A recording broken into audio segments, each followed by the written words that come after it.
Chapter 81, March 16, 2018, 3:38 p.m. After making our way to Interstate 5 and walking along the side for around 7 minutes, a middle-aged trucker stopped by us and asked if we were lost.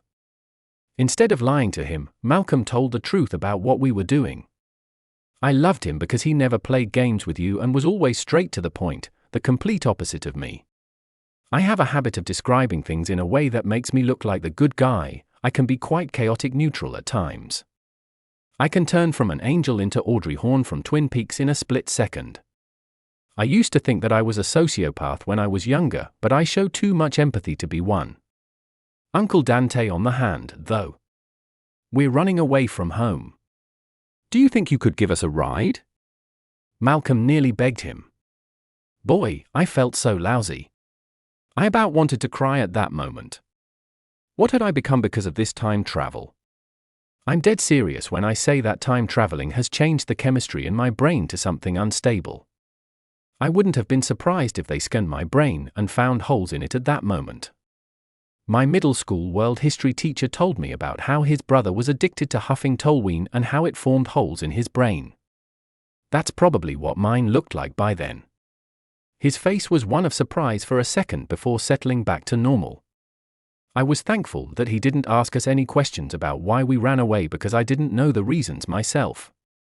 I do many things without knowing the exact reasons I'm doing them. I'm run by impulse, that's my modus operandi. Sure, I ran away from home around your age, too, he said as he opened the door to his rig. The door made a creaking sound like a haunted door when it opened, and I found the sound slightly amusing. Last chance to change your mind, Clive. Malcolm and I got into his truck, and almost right away, I had regretted it when I smelled the smell of about 1,000 cigarettes. I swear he probably smoked 20 packs in that truck. Nonetheless, I decided to stay inside by Malcolm's side. I wasn't going to leave him, no matter how much a part of me wanted to. Where to? He asked as he pulled up his GPS. Take us to the Mariott on 450 Acorn Street, the one right next to the Burger King, Malcolm said. What's there? He asked curiously. My cousin works there, he can get us a free stay, he says, it's some rewards program he has, Malcolm replied. Well, okay, if you kids say so, the trucker replied, about to light up a cigarette before pausing. Never mind, I don't think you guys would like the smoke, he said as he began to drive. Thank you, I know it's hard not to smoke, I replied gratefully. Don't start, I started at 15 and promised myself that I'd only smoke once a day, he said with a pained expression. I'm guessing that didn't last? Malcolm asked with a small smile. Not at all. I soon smoked 4 cigarettes a day, and now I can't go less than a pack, he replied, following a lengthy yawn. When he yawned, I could see just how yellow the cigarettes had made his teeth. They were a color akin to sweet corn. I'm lucky I didn't give in to the peer pressure of smoking cigarettes. I've been offered them a few times in high school, but always refused to try them. I'd probably end up like Delilah if I ever did. While I never had any problems with drugs, I have a habit of becoming addicted to sleeping pills. It's like without them, it becomes nearly impossible to fall asleep. I'd have to take 50 milligrams of melatonin for it to have any effect on me because of how high my tolerance got. It's not too late to quit, you know, I replied supportively. It sure feels like it. I've never struggled with something so much as with cigarettes. They're like petty demons pulling on my skin, begging for me to smoke them.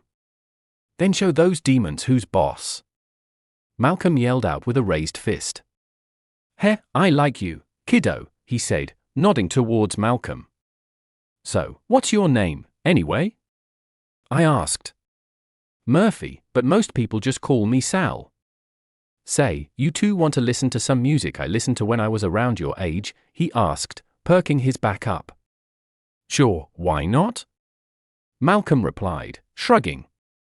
Sal pulled out a CD titled Their Satanic Majesty's Second Request by the Brian Jonestown Massacre, and changed tracks until he found the song Anemone.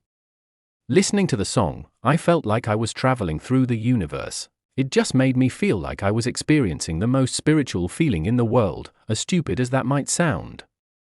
It reminded me of the time I experienced lucid dreaming as a kid for some odd reason. I created a platform jumper and could actually control all of my character's movements. The thing that sucked about the dream, though, was that it was in black and white, making everything look dreary. I couldn't add any resemblance of color to the game. Believe me, I've tried.